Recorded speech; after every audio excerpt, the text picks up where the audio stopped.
Good morning.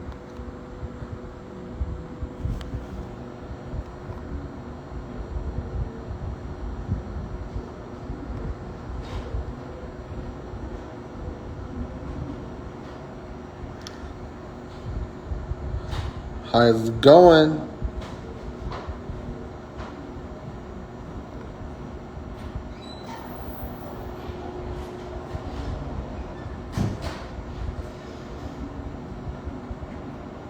So I'm gonna, there we go. Should be coming in at any moment.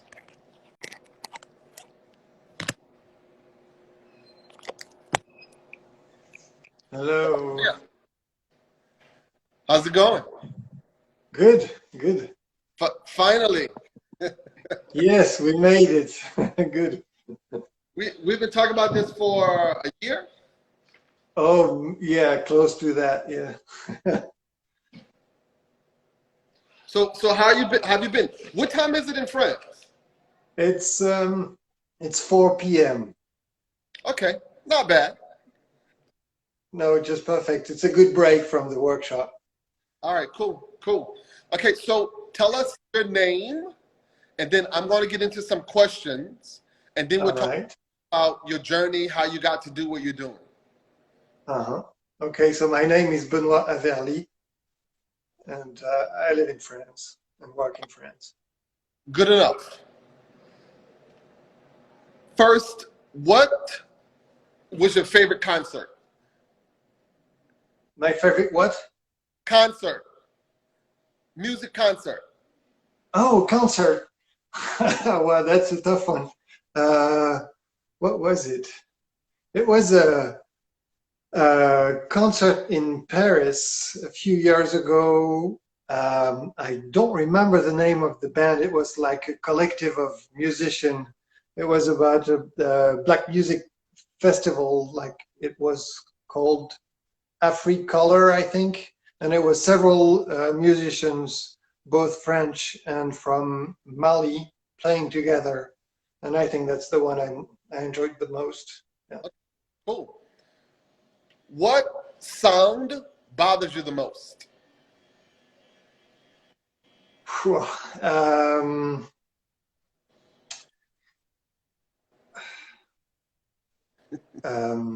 the army airplanes when they go right over the workshop, very low, very loud. When I'm working, it just surprises me. They just come from behind the hill, and it's just like 10 times louder than thunder. And I think that's the most disturbing sound I've ever heard. Okay. Why is that? Does it remind you of Well, anything? Does it indicate something?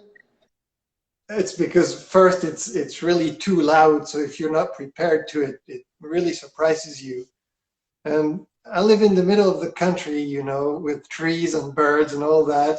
And all of a sudden, I've got those war things coming over my head, and it's just not very nice. Right. What sound makes you happiest?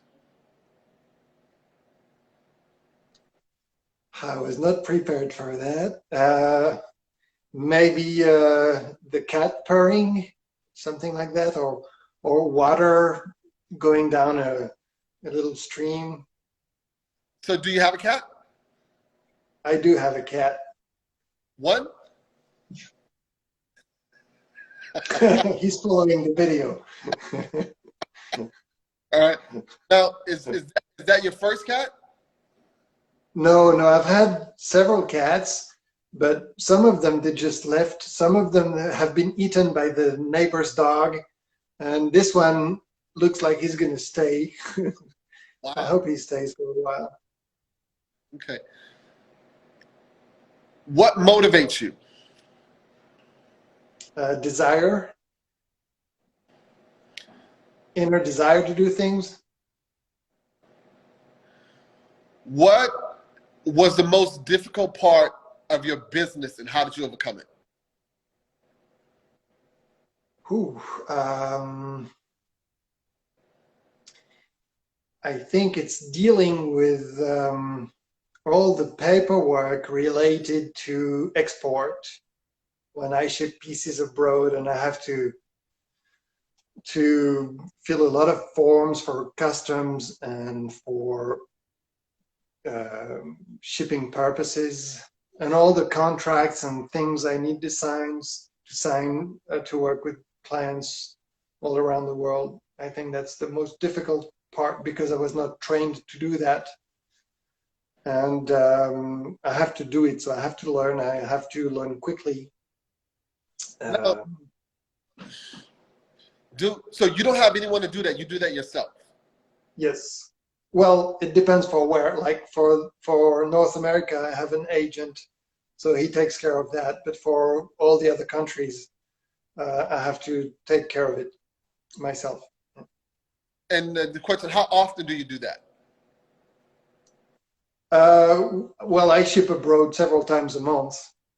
Okay. Or, well, it depends. It could be one time or 5 times, or sometimes nothing for a month. But almost all my work goes abroad. Okay. If it's within the EU, then it's easier because we've got no customs. But if it goes outside of the EU, it requires paperwork. Most of the times it's easy and simple once you know it. But sometimes I have to deal with things that I'm not prepared with, and that's some strong struggle. What's the furthest you sent a package? I guess from here is Australia, which is approximately as far as you can go from here. It's actually New Zealand, and I did ship pieces to New Zealand too. So.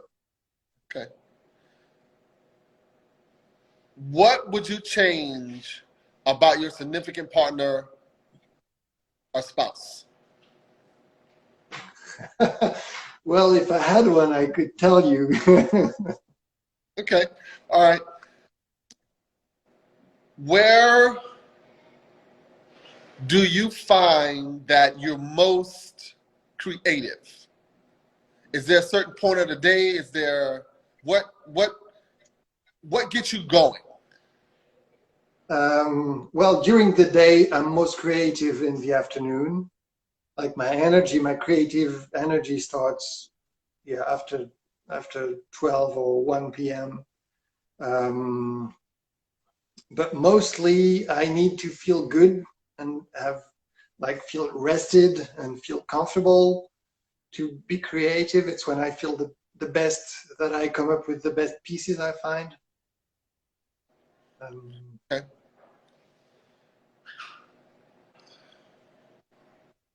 If you want to take a motorcycle ride across the country, who would it be with? Any person? Yeah. No, it has to be a friend, someone you know. Someone I know. Who would I do that with? I guess maybe we've talked about that with my friend Keith Gottschall. Maybe you interviewed him. And Yep. We've had this plan of going on a ride for several years, and we've never made it. So maybe that would be him or my friend. I've got another friend who's a plane pilot, and every time he used to fly to the States, he would rent a Harley and go for a ride. And he used to say, "Okay, come with me next time, and we'll do that." So those two guys are the ones I would do it with. Yeah, Keith is a great guy. And he lives in Colorado, so a motorcycle ride through there should be pretty cool. Yeah, yeah. Who would you most like to have a conversation with?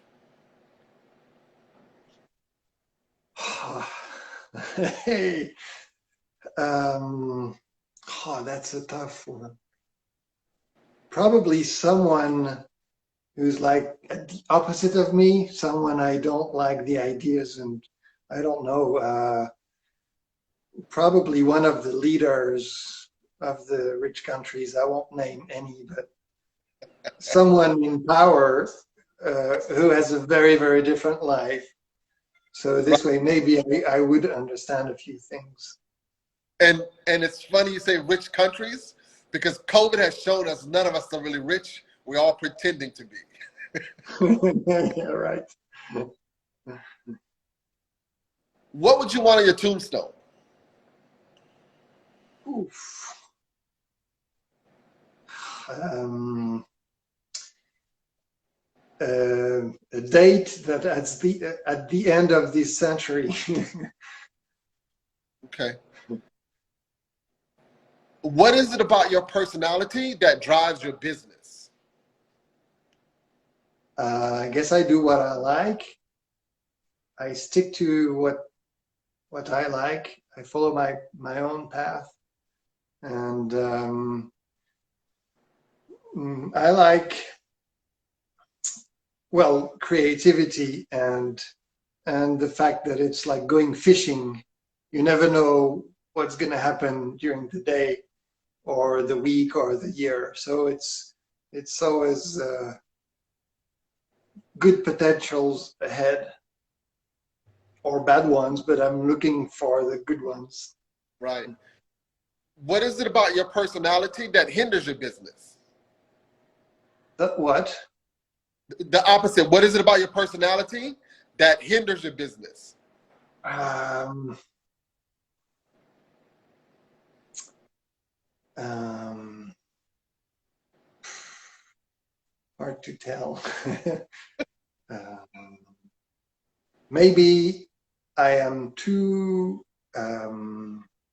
picky on some things, and it makes my life hard, and sometimes it prevents me from making good decisions because I want things to be perfect, and if they are not in my mind, then I don't do things. And I've missed a few things this way, so this could be. Okay. Do you often see people of color in your industry? No. Well, it depends which color, but no, most of the times I deal with white people, mostly, well, European. Well, it depends what you call color, because I deal with a lot of people from Asia. Um, so it Okay. really depends, I guess. All right. Do you have any black friends? Yes, I do. Okay. What do you see for yourself in 5 years? Well, still living in the same place, pretty much the same as now, but with more quietness, less rushing, more calm, and um, and a larger workshop. Okay, we have a question here. Have you always known that you wanted to be an artist?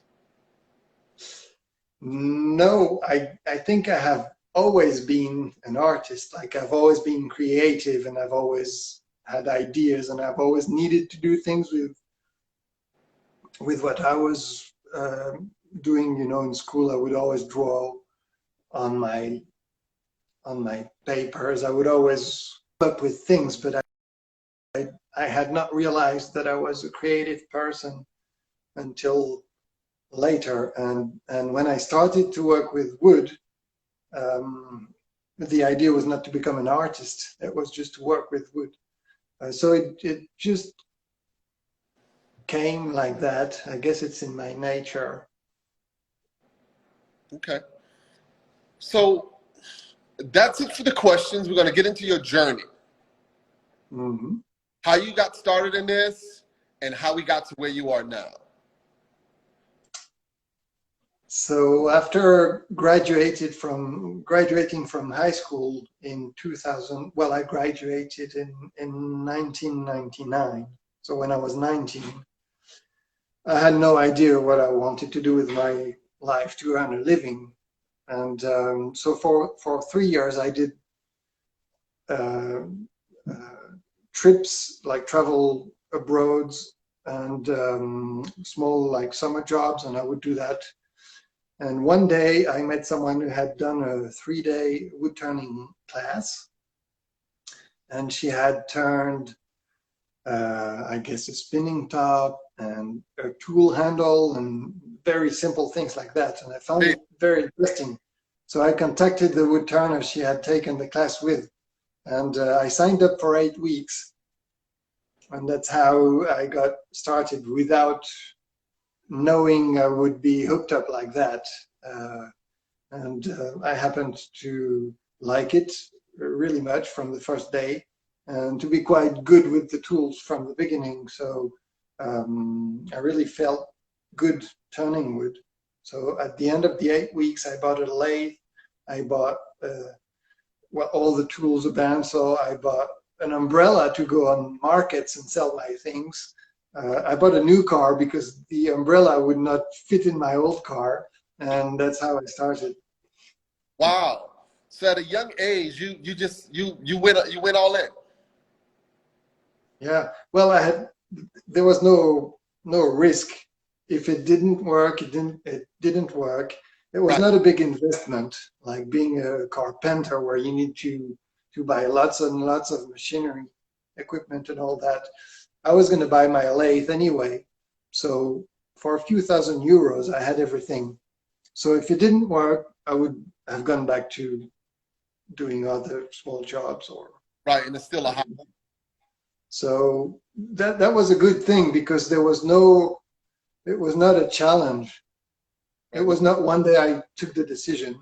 I just did it, and it came like that, and it led me to here now, I guess. So how old were you when you did, after you were 19? I was 22 when I had my first go at the lathe. Okay. And how old were you when you first did your first market? My first market was, well, at first I was making functional wood-turned objects like salad bowls, spinning tops, boxes, all the utilitarian traditional turning. So I would go to craft markets, and then one day I met a guy who was a wood turner close to where I am, and he told me about a wood turners association. So I got into this association, and they were organizing things to sell wood turnings like markets, exhibitions, and things like that. But I was mostly on craft markets and craft shows. And you were 22, 23, 24? 22. Wow. Okay.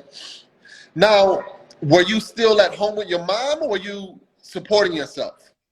At the beginning, I was still living at home, but very soon, like a few months after, I moved to my own place. So I was able to make a living right away. Wow. So that, I mean, that's With, good. with not much extra at the end of the month, but I was making it okay. So from 22 to 32, you still did wood turning.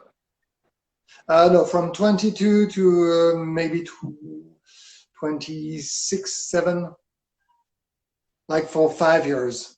And then I what? did only wood turning. Hmm? And for 26, what'd you do after that?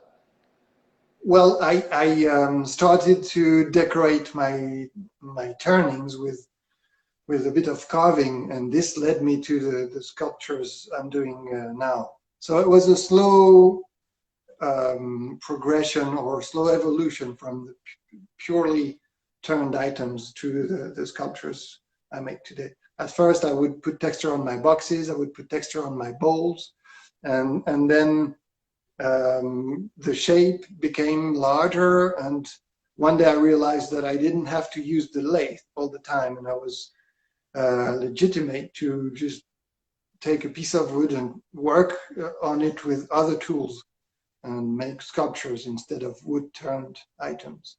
And I realized, well, I knew it, but that the lathe was only one tool amongst a lot of other ones. How do you source your materials? I've got a few sawmills around where I am. We've got lots of forests and trees, so it's quite easy to find some wood. Also, now people know in the area, people know that I work with wood. So whenever they cut a tree or whenever the wind breaks one, they call me. And if it's a tree that I can work, I go and I collect it and I process it and I let it to dry. So So it's maybe half of the wood I use is bought and half of it is given to me. how how many species of wood do you work with? Are you in your area? Um, I work with a lot less now than when I used to do purely wood turning because um, at the, with what I do now, since there's a lot of dye, the initial wood doesn't import as much. So the wood I work the most is ash. So 80% of what I make is ash. Then it would be oak, walnut, cherry, cedar. Those would be maybe the 5 ones I use the most. But I used to make pieces out of maybe 30 or 50 different species of, of wood, or even bushes and shrubs for small wood turned items. So that would bring a lot more species. And this stopped because of importing. No, I've stopped using as many because I don't need to, and also many of the woods I would use when I was turning would provide pieces that would be too small now for what I'm doing. So I have chosen ash because first it's a wood that I really like, and also it becomes big. It grows everywhere around where I am, so it's pretty easy to find. And also, well, I happen to really like the tree, the wood, the color of it. It's a light colored wood, so for the white sculptures, or if I want to leave them natural, um, it's easier for me to have a light color. And also it's nice to texture, brush, burn, dye, paint, all that. So I find that it's just perfect for what I do. Sandblast, good for everything. I do not sandblast because I don't have a sandblaster, but It's pretty one day maybe. Oh, I and didn't they hear. wood. Like wood that coming from Um, the old. oh, there's a problem with the connection here. Can you hear me? Yes. All right. Well, So is there wood that you do not work with that you want to work with? not really. No, So no. you've I never, can find what I. I'm sorry? Well, maybe what I have. I work a lot of woods that are full of nuts and like trees that have been trimmed and that grow back all twisted. And this is really interesting. But in the sawmills, they usually don't process those trees. So sometimes it's not very easy to find some if you really need some. If I keep an eye open, I will find some. But if I need some in a hurry, sometimes it's not easy to find. And how long does a piece take you to make? That's between 1 day and 1 month, depending on the piece. There are different ways of working. Some pieces are shapes that I'm used to making, like the shell forms or the wheels with the grooves. And these, they take less time now than at the beginning when I was looking for what I was going to make. So I became quite comfortable with the tools. I know exactly where I'm going. So sometimes they come in one flow, like a bit like calligraphy, it comes out just like that. Right. And of course, it depends on the size, the larger, the longer. And for pieces that are more creation pieces, I allow myself to spend a lot more time on them, like I start, and if I don't know exactly where I'm going, or if I'm not sure what I want to do, I just let it sit for an hour or a day, or sometimes a month, or sometimes even more. And I come back to it. And also some pieces are like the very large wall panels are very repetitive. The work is many times the same cuts. So it can be quite not tiring, but stressful for the muscles because it's always the same moves. So I will do that for an hour and then put it aside and work on something else. So I have always several pieces going on at the same time. So it's really hard to say it starts then and it finishes then. Can we have a couple of questions here? Is the wood you buy sustainable? Here it's very hard to tell. Some of it has got a label saying that it is sustainable, although we all know that the label doesn't mean anything. And sometimes I buy wood from a small sawmill here, and there's no label on it, but I know that it comes from a place in the area where they've cut a few trees down in the forest and they're planting other ones. So as much as I can, I try to keep an eye on that. It's really hard to know exactly if it is sustainable or not, as long as you don't, when you don't cut it yourself, and if you don't plant the tree yourself, there's nobody can tell for sure it's sustainable. So on the other side, I try to plant trees whenever I can. I've got a little piece of land, and I've got a few trees that I've planted. In the area here, we're lucky to have lots of forests, and for what I know, we've got more forest in France now than we used to a century ago. It's never enough, and it's not the same sort of trees because, of course, as we cut them, there are less old trees. But I always try to be to find a logic in the way I choose my wood. Emily Swift Jones, do you manage to find time to experiment regularly? You must be quite busy with commission. Time to what? Experiment. But you always, right? Oh, it cuts. Could you say again? I said, but you're always experimenting, right, or no? I always try to keep time for experimenting. I keep commissions to a certain level, so it saves me time to keep creating and experimenting.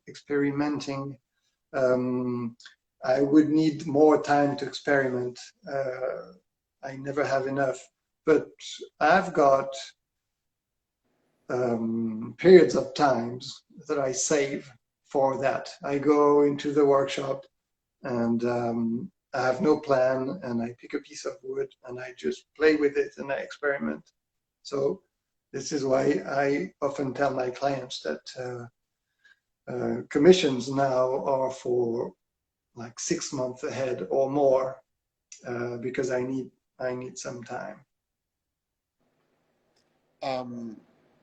Hi from Rio de Janeiro. Keith says, how is the sagebrush going? The sagebrush? Yes. Who's saying that? Keith. Oh, the sagebrush didn't grow because I wanted to plant sagebrush, and I found some seeds. So I planted them, and I was all happy because in the pots I had plants growing. And one day I realized I had the same plant growing in another pot where there was nothing planted. It was just a random seed. So as far as I know, there's no sagebrush growing here. I have to try again. Yes, try again.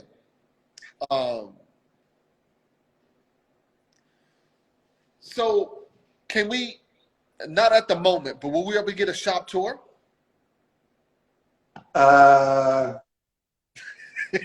It's really messy. I was not prepared to do that.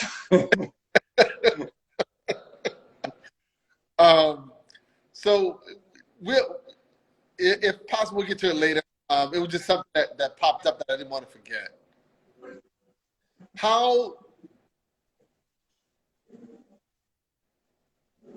so you've never worked with any of the imports from Africa, from Brazil, from Asia? Those The kinds of, woods? yes. No, no.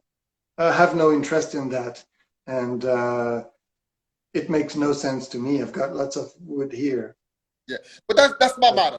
That's my motto. I didn't know, because of what you did, was there a specific request for woods other than what you have? Sometimes I have clients requesting a special wood because they've heard that it's fancier or it's more precious. So I tell them that, no, well, if they want something black, I will dye it. And there's no point in working like African blackwood to make what I do. Makes no sense to me. Okay. Are there particular, your toolbox, is it a variety of tools, or are there a couple of different things that you've learned to use to do many different things with? Like my turning tools, I have very few, and I've learned to do as much as I could with very few tools. But for the carving, I collect as much burrs and discs as I can, and I've got lots of angle grinders, maybe 12 with different discs on them. This way they're all ready, and I don't have to change the disc, because I found that I get lazy, and sometimes I feel I should change the disc, but I don't. And then I don't end up exactly the same place. So I try to have a really big diversity in tools to keep my work getting more new or different, or so that everything doesn't look exactly the same. But I have relatively a relatively little amount of tools. I could put them in 2 boxes, put them in my car or my van, and go, except for the bandsaw, which is the big machine I use a lot. All the rest is angle grinders and die grinders, and they all fit into a box. So it's not that many tools in the end. Okay. Do other materials than wood could inspire you? I've been thinking about steel and stone. I've just learned to weld not very long ago. I still don't have a welder, and most of it, I don't have a spot or a place to weld, because I can't weld in the wood shop, because it's too risky. So this, I think I would enjoy creating with steel. And stone, I would like to one day at least make one sculpture out of stone to try and to see my work in another media. But I don't think it's a media I would go towards for a regular practice. Okay, I'll go find our studio. Wonderful and inspiring body of work. Enjoy seeing your postings. Have you tried adding gilding yet? I'm not sure what gilding is. Gold or silver leaf. Oh, gold. I have tried. Like last June, I did a collaboration with about 40 artists, and 2 of them were doing gilding. So I carved one piece and I handed it to them, and they did put the gold leaf on it. So I didn't do it myself, but I had it in mind for a long time. So at least I saw what they could do, and I saw the result, and I quite liked it. I haven't learned how to properly do that yet, but it's something I might experiment a bit more in the future, just for little highlights, like in cracks or just around a little detail. Keith says, come visit. I can hook you up with stone tools and marble. Perfect. Emily says, she's here to gild when you need her. I didn't hear that. Emily says she's here to gild when you need her. Okay, good, good. Well, where is here?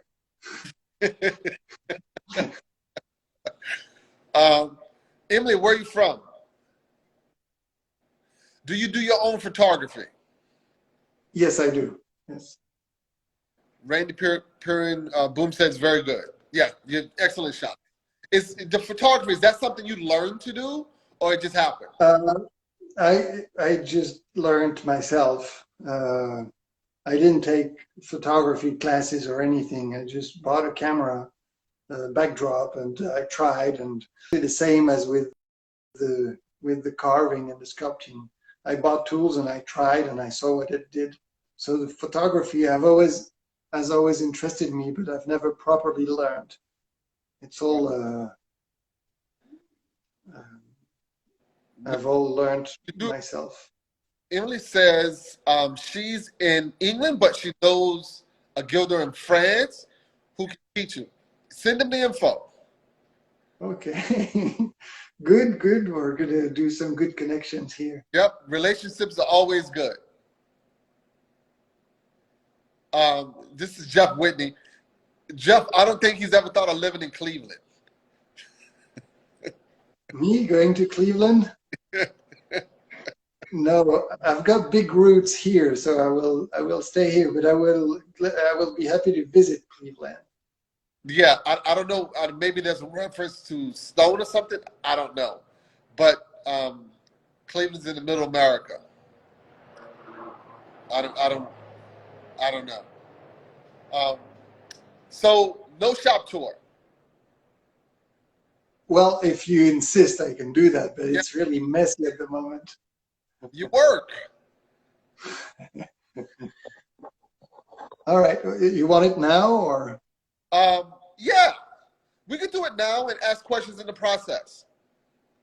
Okay. So can I just turn the camera around if I do that? Yes. Okay.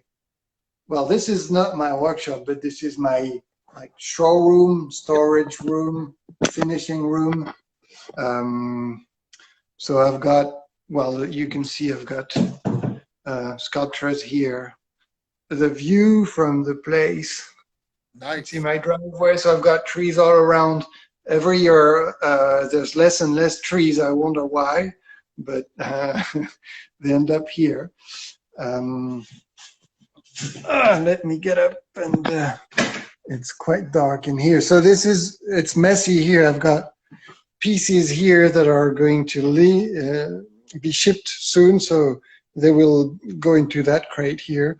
Let me turn the light on because it's dark. Do you have Here. So I'm going to show you just the sculptures I have in stock at the moment in my showroom. A panel. Then I've got other sculptures there. Beautiful. Here and other pieces there. There. This is a backdrop for the photos here with my best colleague here. And I'm going to go downstairs. Oh, other pieces here. The sculptures. Beautiful. Columns.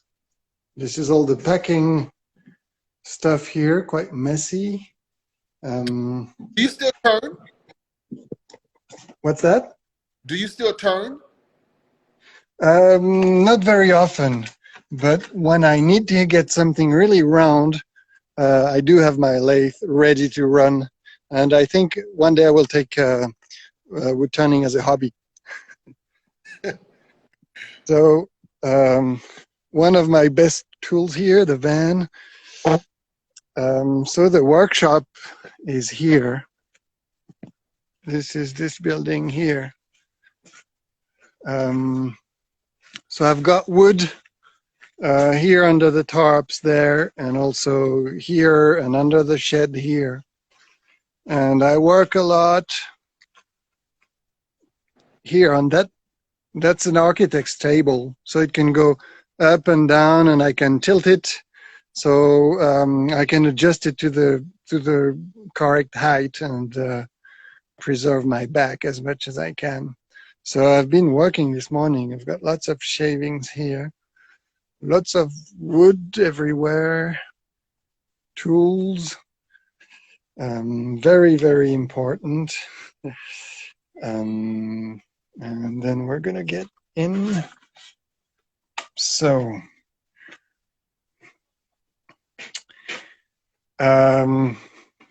so the bandsaw here. I've been cutting wood this morning. I've got drill press. Very nice. That you can see is a set of columns I'm working, almost finished. They're all going to be black and textured, like this one. I don't know if you can see well, but yeah, yep, I can see the texture. Beautiful. Here I've got another piece waiting. It's almost finished. I put some tape here so I can now remove it. So it's a square panel. Kiln dry your stuff, or is it all air dried? It's air dried. Yeah. I've got here all my tools, so my grinders. Other tools here, it's quite messy. I warned you. Not much here on the bench. Other grinders here for the tools. Here is a large panel. Oops, you can see. I cannot show you more because it's stuck in between other panels, but that's quite a large piece. It's about 8 feet or 6 feet by 6 feet, I think. What else do I have? I've got roughed out pieces here. I have a special shed for the pieces that are roughed out, but when they're almost ready to be finished, I bring them into the workshop, and this way I have them under my eyes, and I know that I just need to finish them. Then I have more wood here.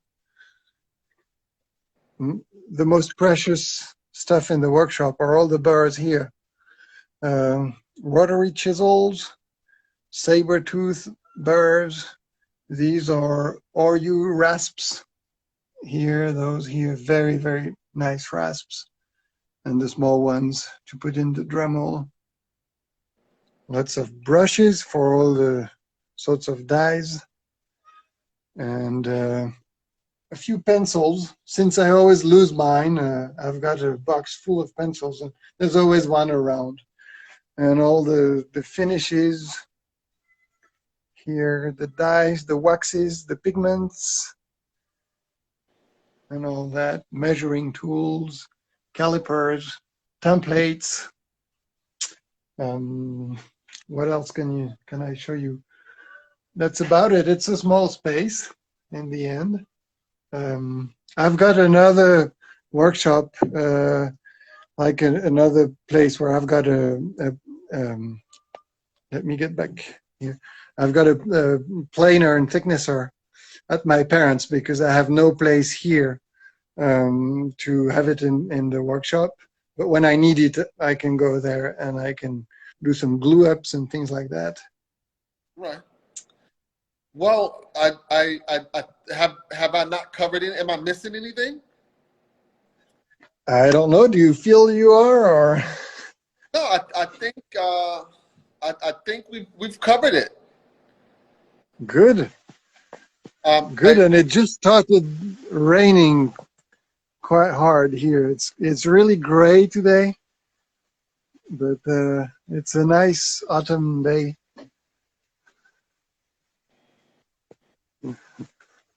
All right, cool.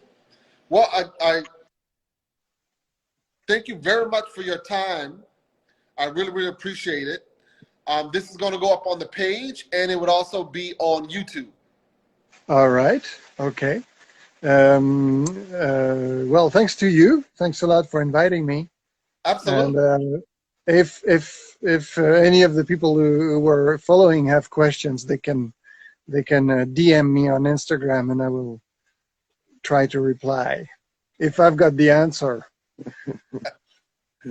All right, brother. Thank you very much. I greatly appreciate it. And our next conversation is today at 5 p.m. with Evan Woodwork. 5 p.m. I've seen that. Yeah. Good. Well, thanks to you. I appreciate it, brother. Thank you. Bye. Great.